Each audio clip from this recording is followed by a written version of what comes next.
Hi, Barb. Thanks so much for being with me today. Thanks, Stephanie. It's good to talk to you. Could you start by introducing yourself and say a little about, where you're standing, where you're coming from? Sure. My name is Barb Harris. I live in River John up on the North Shore of Nova Scotia. I've been a rural Nova Scotia for probably the last 35 years of my life, in Spring Hill for more than 20 and in River John for the last 16. And I am a person with passions and not much in the way of credentials or titles. I don't have it. I have been concerned about social justice issues since the 1960s and have been involved in different issues in different ways as things come up and evolve. And fracking has been one of those issues. I was involved the last time around, starting in 2010. And what really grabbed me about the issue was how many of the things that I care about it could ruin. So it has impacts, on climate, on the land of Nova Scotia, on people's health. When I first started, really, I started focusing on the environmental health aspects of it. Um, Really everything about community life and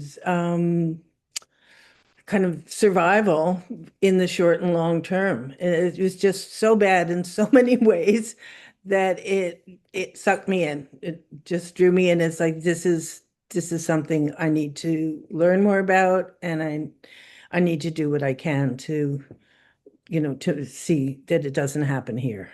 Um, So tell me a little bit about that. How did you go about educating yourself, starting back in, you say 2010 is when you got sort of 2010, yeah. So that really ties into where the whole industry was. So one of the things that, well, we learned then, and this is one of those issues that you never thought you needed to know all these things about the oil and gas industry. I mean, I knew what I didn't like about its effect on the climate, but I never expected to kind of get into the weeds. So, um, what we learned then, and what a lot of people still don't understand, is that this is fracking is some part of something called the unconventional oil and gas industry. So the old oil and gas industry was they were drilling down, they were tapping into a pool of something, either gas or oil. When they tapped into it, it flowed. It came up and it kept coming up and it kept coming up. So that's the old style. That's your old gushers. That's your grandfather's oil well in the backyard that made him lots of money. Um, Unconventional oil and gas has been made possible because of fracking. So unconventional oil and gas is tapping little bits of oil or gas. In this case, we'll just say gas because that's what we would be dealing with here. That's trapped in rock. So it doesn't flow. It doesn't barely go anywhere unless it's released. And the way it's released is by fracking, which is drilling down, drilling horizontally. And now that horizontally is up to 5 kilometers. So way out, and setting off a very high pressure charge that breaks up the rock, and with the aid of the fluids that they use, so they put water, chemicals, and sand down, break up the rock, mobilize the gas, and have it come out in these tiny, tiny bits. So you figure if they're all tiny, tiny pieces, you're making a lot of cracks. They may be small cracks, but there have to be a lot of them to get enough gas out to be economically viable. So when we talk about fracking, it's really shorthand. It's shorthand for, in this case, the shale gas industry that is unleashed by fracking. So when we talk about this, is sometimes the way things get misinterpreted or minimized. If you only look at the moment of fracking, you can say, oh, well, that fracking only does this. But if you look at the shale gas industry, which is made possible by fracking, that's the kind of effects that we're looking at. So I think that's really important for people to understand and to know that that's a relatively recent phenomenon. Yes, the idea of fracking was invented and maybe a tiny bit of it happened longer ago, but really we're talking about the last 2 decades. That's. What was happening in Nova Scotia in 2010 that brought your attention to frack? Okay. So in between 2007 and 2009, there was a company called Triangle Petroleum. They did some exploratory drilling in Nova Scotia, and there are stories and stories around that and how it was very badly handled. The government was completely not prepared, um, especially to deal with the wastewater. But in around 20, sort of, so we knew about that. There was starting to be talk about fracking was starting to develop in the States, especially. We were hearing about story and in Alberta. So that was when we started hearing the stories about the faucets, the tap water that could be lit on fire. And, of course, it was discounted. Oh, people are making it up, flaming. But natural gas or gas is methane. Methane is flammable. That's how we get the energy by burning it. It flames, whatever. So that was the beginning. So those stories were starting to percolate. Stories about people's well water going bad. Stories about people's health getting like really quite severely affected everyone in a family, lots of people in a community. So this was both out west and I think mainly Pennsylvania, but also Ohio. So as it was developing, the stories started to come out. And so in 2013, I think, Stephen Harper, who's clearly not an enemy of the oil and gas industry, asked the Council of Canadian Academies, which I've never heard of before, but probably neither have you, but it's a organization of academics in many, many fields. And so he asked them to look at the impacts of shale gas development in Canada, shale gas using hydraulic fracturing. So there was this whole very prestigious panel of people, multidisciplinary, um, looking at the state of knowledge and what we should do with things with the state of knowledge we have. And I went back yesterday to look at that report, at least the executive summary, because it's quite a long report. And it was good to look at it again because there's so many points in there, and they're very many of them are the same points that the Wheeler Commission made in Nova Scotia when it looked at Nova Scotia situation. And at that time, so that was like 2013, I think it was published in 2014. They looked at how much was still unknown. They restated that a lot of the effects of shale gas development won't be known for decades.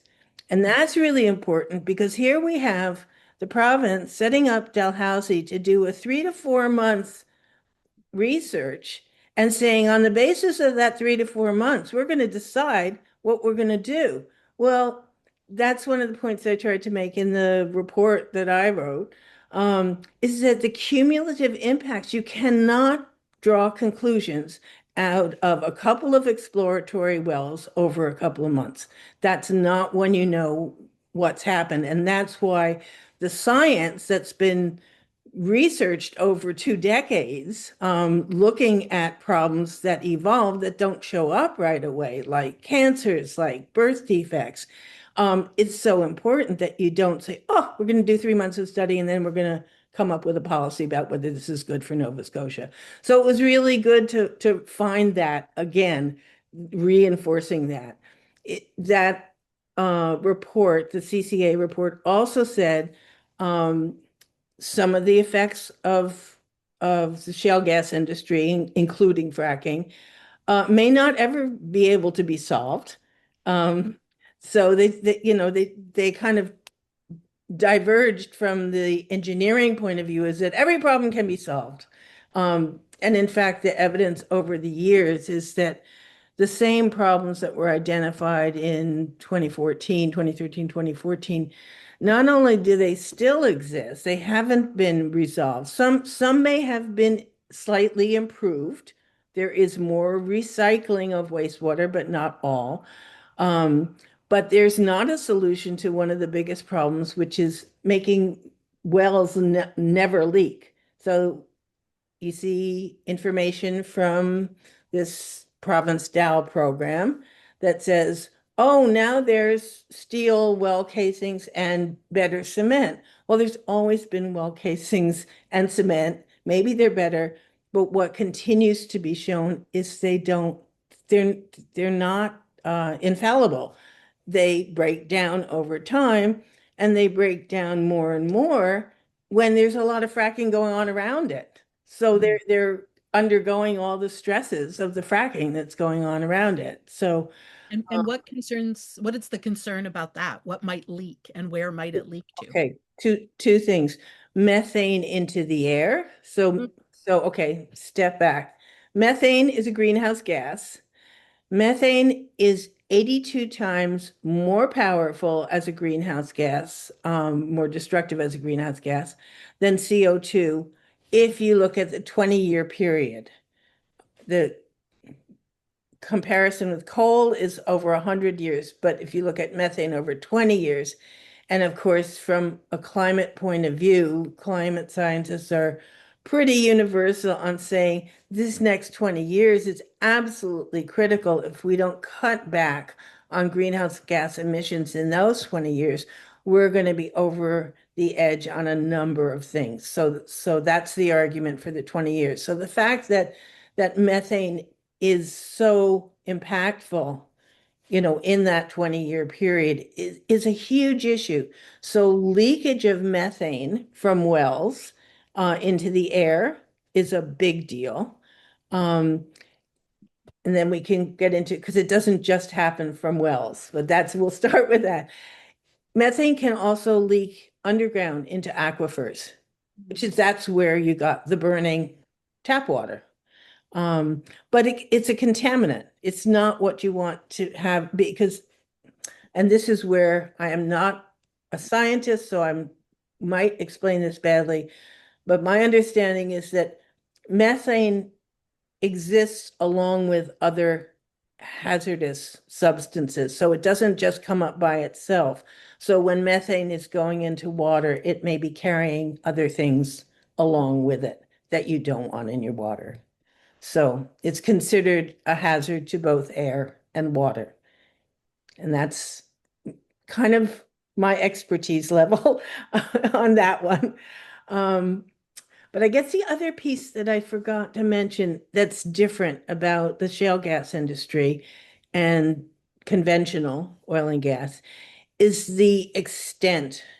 It's where you would have had one oil well that would have been a conventional well that's very productive, and there's a lot of oil for a lot of years. With shale gas, because of the cracking of the ground is what releases it, you get in the first year or two, you get your most production. And if you look at a curve, a graph, it goes like down very steeply, and then it goes along at a very low level. So there is some um, gas coming out, but very little for after the first 1 or 2 years. So for an industry, you have to be drilling and fracking and drilling and fracking and drilling and fracking. And so you have an industry that has quite a considerable impact on the land. And then you have pipelines connecting the wells. You have compressor stations, which I will not try to give you a technical explanation, but they are critical in the process. They're part of the industry. So you've got your pipelines, compressor station, you have storage tanks, you have all sorts of pieces of that industry. And everywhere along that line can be leakage of methane. Um, and there can also be in the process when you're bringing fracking, so you have your water that's going down, then it's going around, things get fracked, then the water comes, some of the water comes back up, sometimes 20%, sometimes 80%, it varies. And it comes up and it's even more toxic than when it went down because it's bringing up substances from underground. And one of the things that it will bring up in Nova Scotia with uranium-rich soil is radioactive materials. So that happened when Triangle Petroleum was here. There was higher than acceptable levels of what's called norms, naturally occurring radioactive materials in the wastewater.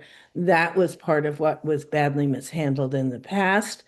And we don't know if this province has a plan in place for dealing with wastewater that's going to come from exploration. And it needs a plan because, It does seem like something we should know before we get involved in it. yes, Yeah. yes. So when this was on the radar in 2010, we were having a conversation about fracking in Nova Scotia. Some fracking was happening. What else was going on at that time? There Triangle Petroleum finished their drilling in 2009. So in 2011 is when they discovered they still hadn't dealt with some of the fracking wastewater had been shipped off here, there, and everywhere. No good record had been kept because this is something we tried to research back in 2013. And still in 2011, there were wastewater ponds sitting in the Kennetcook and Knoll areas. The wastewater was still there. And finally in 2011, I don't know quite why, but the labs that had been testing the chemical composition, the contamination of the wastewater, finally tested them for radioactive materials. It turns out, from what we found from Freedom of Information, that the lab was out of province and no one had thought to tell them there was uranium in the soil. So they had never tested for radioactive materials until 2011. And by that time, millions and millions of liters had been disposed of. So that was something that brought, when we did a Freedom of Information request, there were thousands of pages. I was not part of going through the thousands of pages, but I worked with the results of what we found out. So we found out this incredible chain of mishandling, and that like wastewater anywhere. If you send this to your waste to a municipal treatment plant, you're supposed to tell them what's in it. But if you haven't asked the right questions, you haven't asked the lab to test for radioactive materials, then you haven't gotten results that are accurate. And so the municipal treatment plant is faced with dealing with something where they've gotten inaccurate information. So it's just one piece of the one example. There's also drilling mud, they call it, and what comes back out is not just gas and water, it's also kind of some sloppy mud stuff. That also is known to contain radioactive materials in a lot of places. We don't think that was ever dealt with as if it contained radioactive materials. From what we understand, it was basically spread around the wastewater ponds in the area. So, and in all of this agreement between Dalhousie and the province, the word norms, any mention of radioactivity, nothing. It's completely absent. And that seems to be a serious omission. And it makes me wonder whether companies that are coming have been told that they have to be prepared to deal with, potentially wastewater and mud that's contaminated with radioactive materials. Are the companies prepared? Are their workers prepared? Is the plan for disposal costed to take into consideration that it's going to be more complex and difficult to deal with these things? Because radioactivity you don't get rid of. It doesn't disappear. You know that. I mean, that hundreds of thousands of years is how long the lifespan is. That's without taking that out of proportion. It's more an indication of lack of preparedness and taking risks that are unnecessary before you evaluate what are the potential risks of what you're doing. Um, so and we know that we don't want to do anything that increases the chances of uranium getting into aquifers because it's already in aquifers in a number of parts of Nova Scotia at levels that are not safe. So this is a big it's a big long-term issue and it's a short-term issue. So And it's so complicated. As you're talking, I'm thinking about, you know, Nova Scotia's track record in allowing extraction of all kinds, and not really having a plan for a cleanup, or companies that maybe come in, do some extraction or some industry, maybe go bankrupt. And so then there's no accountability for cleaning up, or it always seems that taxpayers and citizens are left kind of holding the bag of it. So that's one part of it. And then I guess the other part that I'm thinking about is the premier has been pretty clear that he feels that the future for Nova Scotia's economy is in energy extraction and military. So we'll leave aside the military piece. That's not what we're talking about here, but this thought of the kind of economic future of Nova Scotia really hinging on energy and energy extraction. I guess what is coming to mind for you when you are thinking about that agenda? well, there's two pieces of that. So I'll deal with the easier one and then because I won't remember.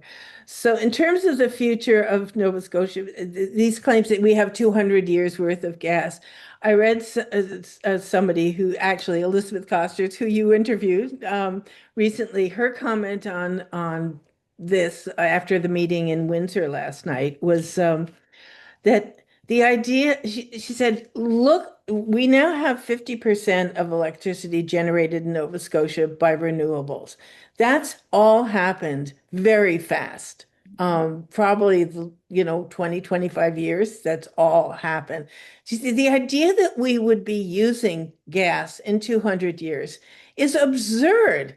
I mean, we don't need a 200-year supply of gas. And I thought that was great. And then somebody commented, he said, I used to work in the coal industry. And we said the same thing. We have 200-year supply of coal. And look where we are now. We didn't see that coming. And we should see it coming with gas because we know that the energy future, that solar and wind have gotten just huge drops in prices and increasing.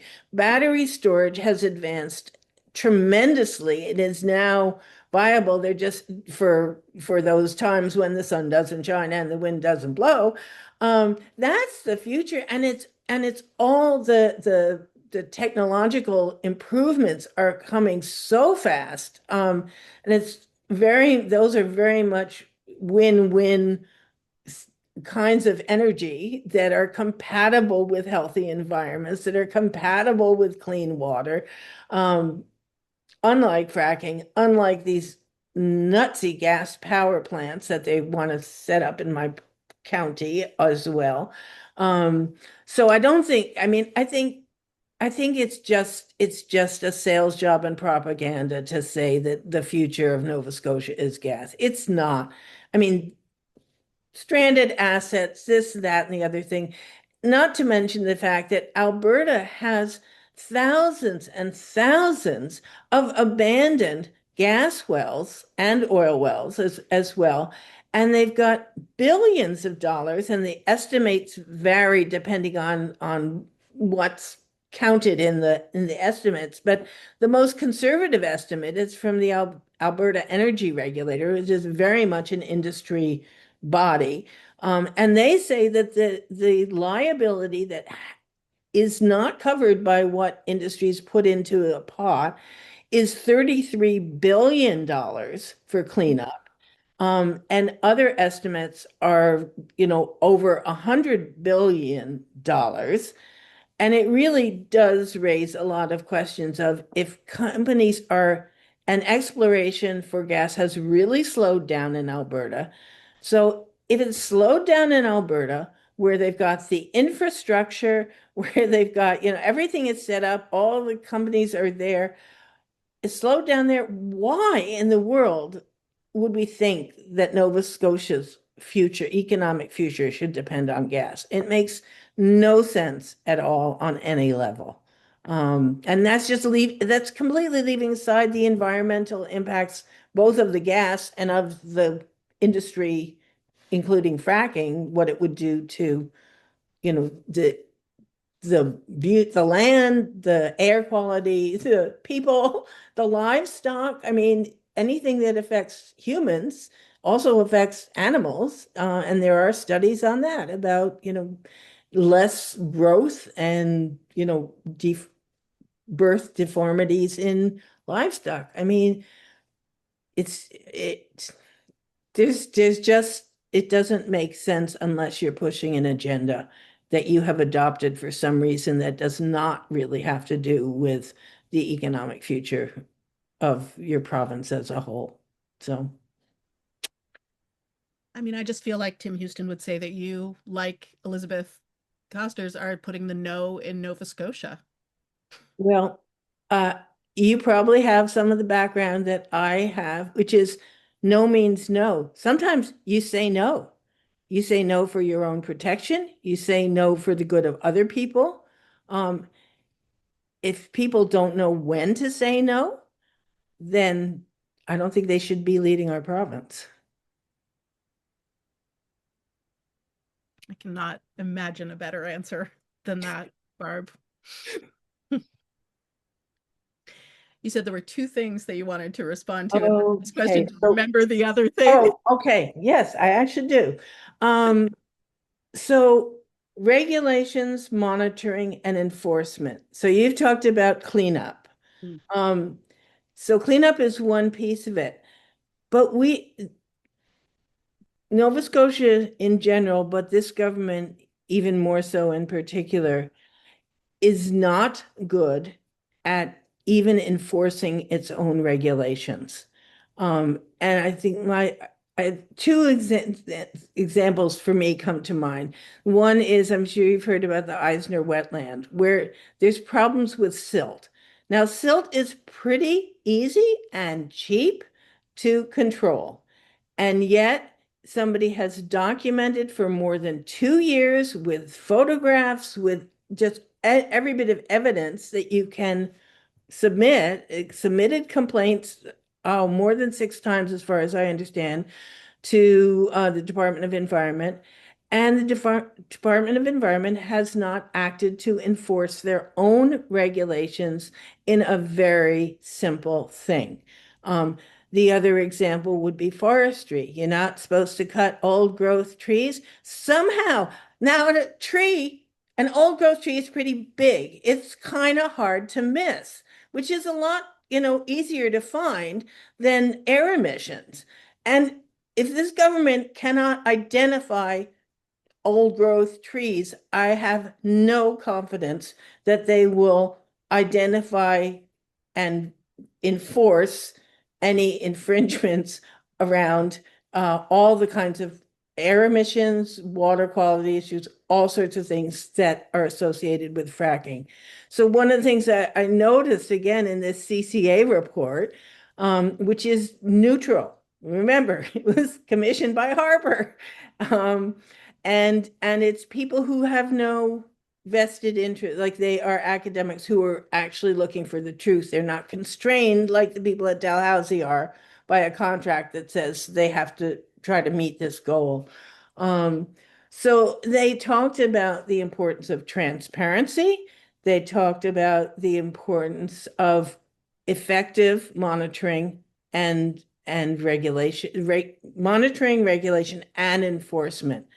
Um, and so those are some of the questions I think that would have been very interesting to try to get answers to at the open house that did not allow for questions and answers, run by You're CERTA. talking about the meeting that was, we're Yes, recording this on April 21st. So you're referring to the yes. meeting that was held in Windsor last night that was supposed to be some kind of consultation or open house. You weren't at that, neither was I.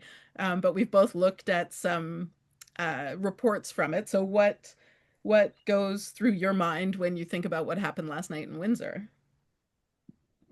Well, I don't think, I think it was advertised saying, we want to know what, make your voice heard about Nova Scotia's gas future. I think that was the headline on their social media ads. But there was not an opportunity to make your voice heard about Nova Scotia's gas future. Um, and that didn't surprise me because there has not been, if you look actually at the agreement between the province and Dalhousie, there is virtually nothing about the importance of public participation. When they talked about public engagement, they said the goal of their public engagement was to build public confidence. So it wasn't to hear, it was to tell. Um, and I've looked at some of the material that they have online, and it's very picked out. For one example, they've used a 2019 report from the International Energy Agency comparing, uh, looking at the environmental impact, and that was before the understanding of the impact of methane was on the books. Now, why didn't they use a 2025 report that talks about the importance of methane? I mean, it's really, it wasn't a mistake, right? I mean, you have all these academics and all this money, and they couldn't find a report that wasn't 7 years old. I find that unlikely. Because I Um, could probably find that with a quick Google and I don't know anything. yeah, Right. and I did. I last night I thought, okay, let's see. And there it is. So anyway, but transparency, so really honest information is important if you want public confidence. Um, and transparency is another thing, and public participation were both underlined in the CCA report. And something you may not know that we just found out a couple of days ago, that not only does the agreement between the province and Dalhousie state very clearly that Dalhousie, no, sorry, the province owns all the information that's gathered. The province alone, not Dalhousie, has the right to decide what information will be made public. And the Dalhousie is not allowed to make any public statements or press releases that haven't been approved by the province.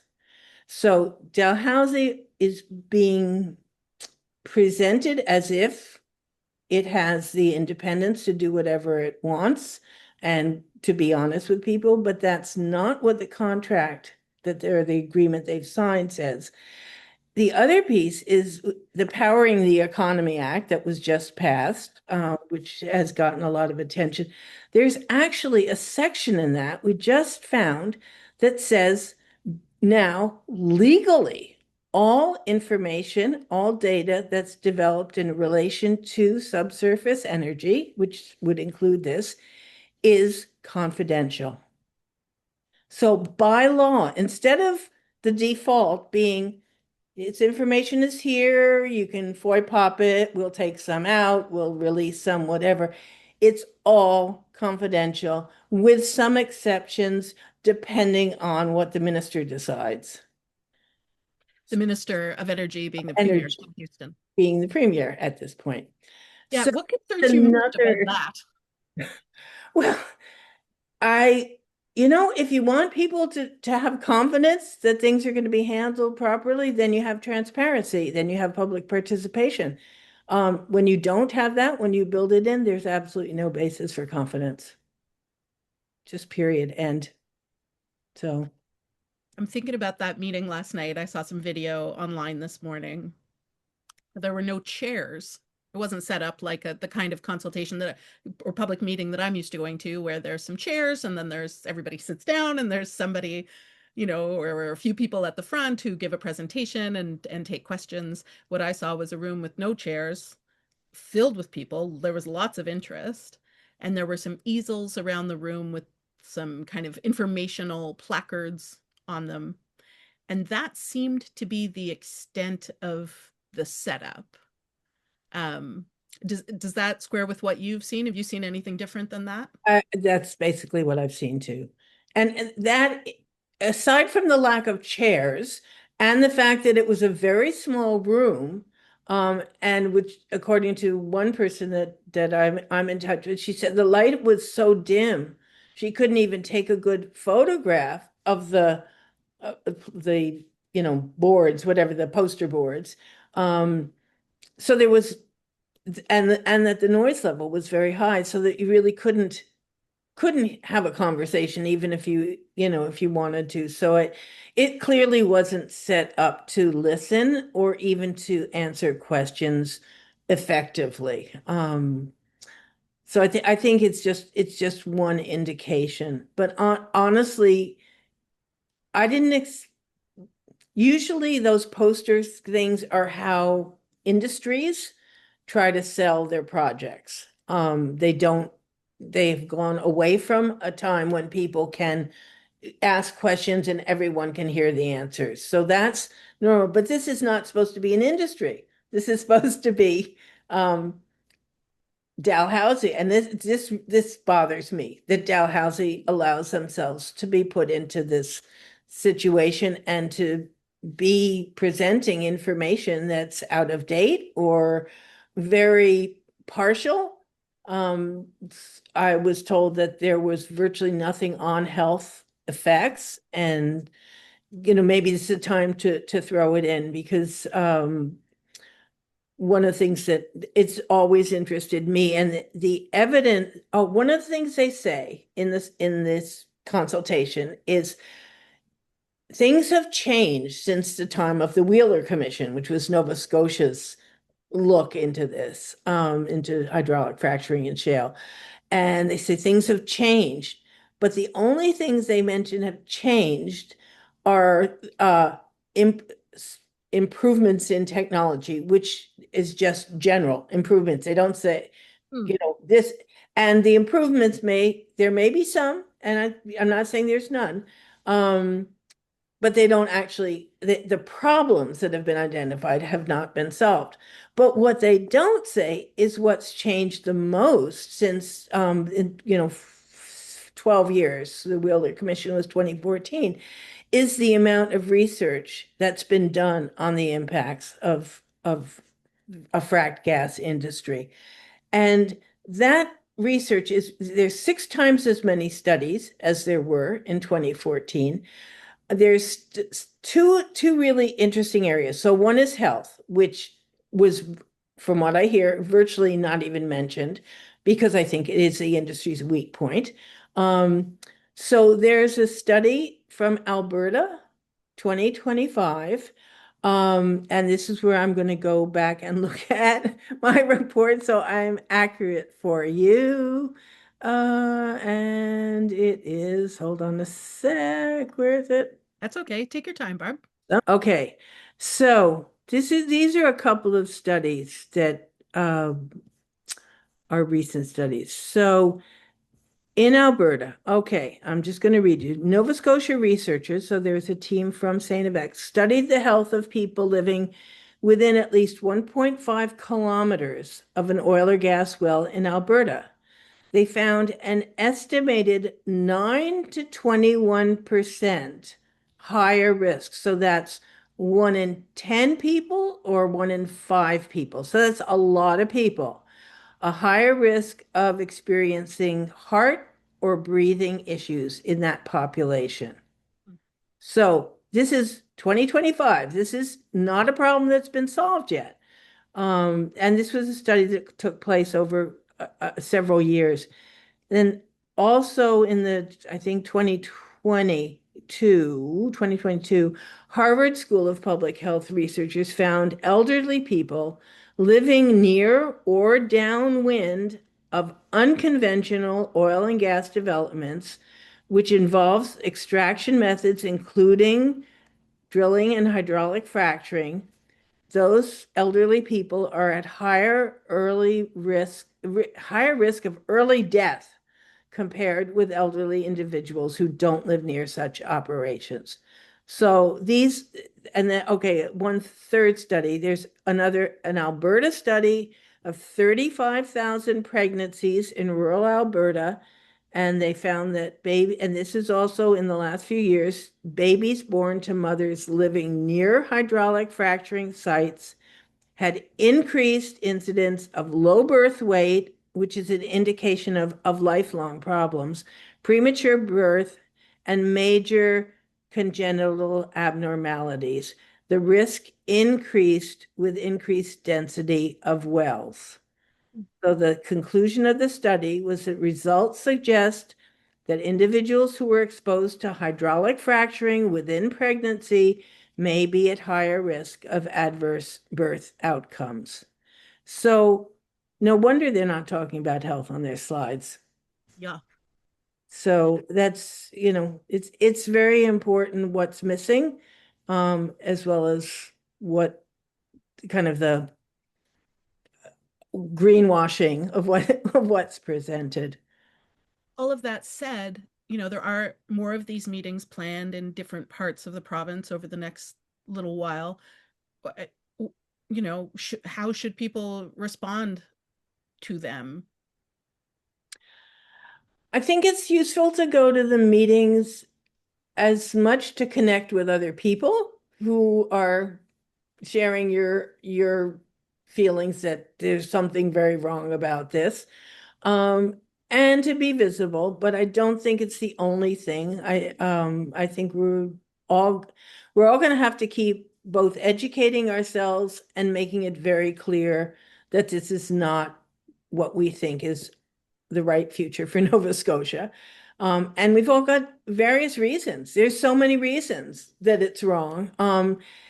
And the fact is we do have alternatives. I mean, this is another thing that's different from when the Wheeler Commission was held. Just in 12 years, the options in terms of solar, the options in terms of wind, the options in terms of batteries are so much farther along the road. And at the same time, we have like internationally a recognition of a pending global water crisis, a crisis of fresh water, which shouldn't be ignored, not to mention the crisis of climate, which is probably the biggest health impact on the populations of the world, on the economies of the world. I mean, we're still not recovered from Fiona. Right. Right. So, and so there's just and this goes hand in hand with some of the other issues that you interviewed people about. And the one thing I can thank Tim Houston for is that he has made it very clear how issues that seem to be very different are also all connected. And it's really a choice between what kind of a Nova Scotia we want to live in. And I learned a lot through those budget debates about, I had no idea how much the cultural industry it kind of contributed to our Nova Scotia economy. I didn't know that. I love a lot of the things. I love the music. I love the books. I love everything.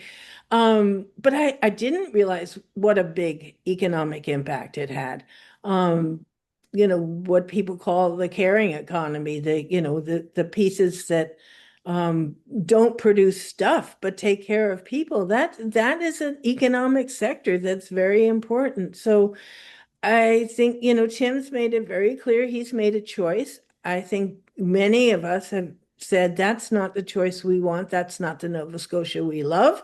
That's not the Nova Scotia that's going to bring new people to live here. I mean, no, people are not known to move to areas where fracking takes place. I mean, and that's another example.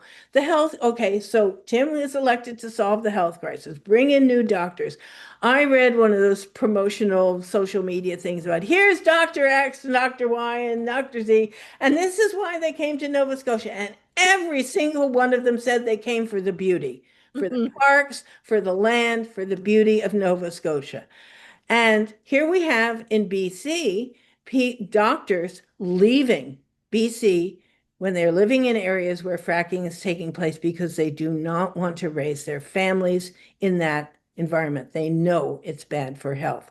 So just purely from the narrowing, let's attract doctors. Are you going to attract doctors by fracking? No. Let's look at the pieces of the economy that attract people, that make people glad to be here. I mean, so it's so interlinked, and I think that wasn't quite as obvious before. I mean, even to me, and I kind of look at patterns, but I think more of us understand now that it's more conscious now. What is it we love about Nova Scotia? When it's threatened, you don't just take it for granted. You say, oh, no, no, that's not that's not the path we want to go down. And like I say, everybody's got kind of a different take on it, but it fits together. So I'm really glad to hear you express that. That for me is also part of the kind of driving force behind these conversations is that, I also perceive all of these things are so connected in this kind of web or this tapestry that makes up the Nova Scotia that I love, the modern Mi'kma'ki where I want to live. And the budget that has been passed, is cutting so many of those threads. And my fear has been that Nova Scotians won't perceive how those threads were keeping this place together mm, until they're not there anymore. And so one of my goals is to try to make that web, that tapestry really, really evident before it's irrevocably, cut to shreds, yeah, frankly. Yeah. yeah. I- Yeah, I'm going to be carrying your answer to the no in Nova Scotia. I'm going to carry that really closely because that is such an important framing. Um, yeah, I think that's a really vital framing. I feel like there's so much more that we can talk about. And I'm also really struck, Barb, by the fact that you are not a scientist. You're not in any of these related, energy industries. You're a citizen. You're just a citizen with curiosity and a desire to live in a kind of, healthy, um environmentally sustainable way and place, right? Like you're just a regular person who got galvanized That, and started doing research. That's what I was going to say when I introduced it, and then I thought, well, I'm not just a citizen, just like people aren't just housewives. I am a citizen. I'm one of thousands of citizens who make this province and really the world work by Yeah. doing invisible work, because they care about it and they up their knowledge, in order to present reliable information, and they have the courage or they build the courage to speak out. Um, and I think that's what offsets the bad, the greed, the corporate, the dishonesty. There's people all around the world working on this. And when I feel overwhelmed by what we're facing here in the context of what we're facing in the world. That's what I try to remember is this is my piece. This is somewhere I can contribute. I do have some skills of writing and investigation that allow me to do something like the report, or to speak publicly because I do have the courage to stand up in front of a group or be interviewed by you. But there's people everywhere doing it. And if I do my piece, I have to have faith that other people are doing their piece, and together, um, we will overcome a lot of the bad. Not, we won't overcome all of it, but I have to believe that's the only path, that's the only choice. And when I was thinking about how to introduce myself, I remembered when I was, I don't know, 13 or whatever, I learned, that this idea that always leave your campsite better than you found it. It was much simpler then. It meant leaving a supply of wood and, cleaning up, whatever. But this is our campsite, Nova Scotia, the planet. And I will do my little bit to leave it better than, or at least not worse, hopefully, than I found it. So, Thank you for doing that work and for expressing it that way. There's a real invitation there and I've been trying to make that invitation evident as well. Like, these are the tools that I have. Similar to you, I can write, I can research, and I can confidently speak publicly, and I can ask people pretty nosy questions with confidence. Also, those are my tools, but everybody has their own tools that they can use. Yeah. Before I let you go, uh, what do you most want Nova Scotians to know right now about this issue, or to be keeping in mind right now about this issue? mm, now that's the hardest question you asked so far. So I Um, saved it for the end. yeah, right. What do people should know? L- learn, have critical thinking skills. Don't absorb something because you've read it. Kind of up those skills. We're going to need them for all sorts of things. Just because something's got Dalhousie's name on it, in this case, I would say you cannot take it as unbiased information. I wish that weren't true, but it is. And don't get scared into believing that, oh, this is the only economic path, because it's just not true. Um, Yeah. yeah, I guess just being a critical thinker, and know that however much energy you have for this, if if you got a full-time job and you're raising kids and you got two dogs and a horse and whatever, and everything's getting more expensive and it's all stressful, and you hear about what's happening in the world and it's really stressful, it's just like, do what you can. Um, it all matters. All those little pieces, I do believe, all add up. That's how we have an impact. And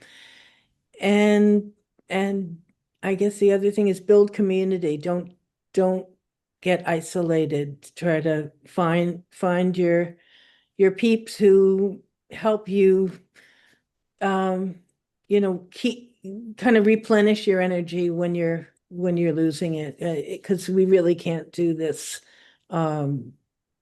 If yeah, I make a mistake sometimes of feeling there's too much on my shoulders, and that's when I have to remember that I can only do so much, and I have to believe that there's other people out there, and I do work with other people. That my name is on that report. I did that with the help of other people, and it wouldn't have happened without the support of other people who read everything, gave critiques, helped format, helped edit, all the pieces. Um, that's not just my work. That's a group of people who did that. Yeah. I think that's so important to emphasize, because it can look like there are leaders, or we can like want to kind of hang back and let the people who are leading lead, but Mhm. it's never just one person. There's that web, right? There's that tapestry of community, and there's a role for everyone to play. Yeah. Yeah. What an absolute pleasure to get to speak with you. I know we only scratched the surface, but I feel like, my goal was to come out of this knowing a little bit more about why I have a knee-jerk reaction against fracking. And what I've learned is that that is like a justifiable response. Yeah. And also to like to feel like I have some tools to kind of go forward. And so I'm really grateful to you for that. Is there anything else that you wanted to be sure to say that you haven't had a chance to yet? And I think you just led into it. Is there's a whole bunch of sections in that report we didn't even touch on, we didn't mention. And just it is, the shale gas industry, the frack gas industry has all these tentacles. There's a lot of different pieces. There's a lot of information.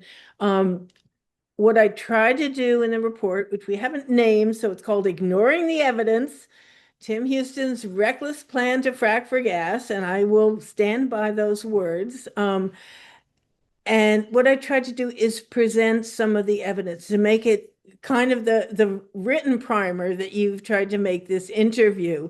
So there's a little bit about methane and what's important about methane. There's a section about earthquakes, which we haven't touched on. There's a section about water. There's a section about the ignoring First Nations rights, which we haven't touched on, and I apologize, but whatever, we couldn't do everything.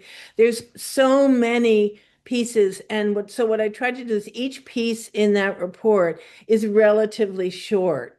And it tries to include some of the science and like what are some of the key issues, what are some of the science, and some links, some references. So if people want to know more, and if they want to know less, there's a 2-page summary because we can't all absorb all of it. Or people might want to say, I just want to read what it says about climate, or I just want to read what it says about like lack of democratic kind of approaches to this. So it's a little bit of a smorgasbord. People can pick out what interests them.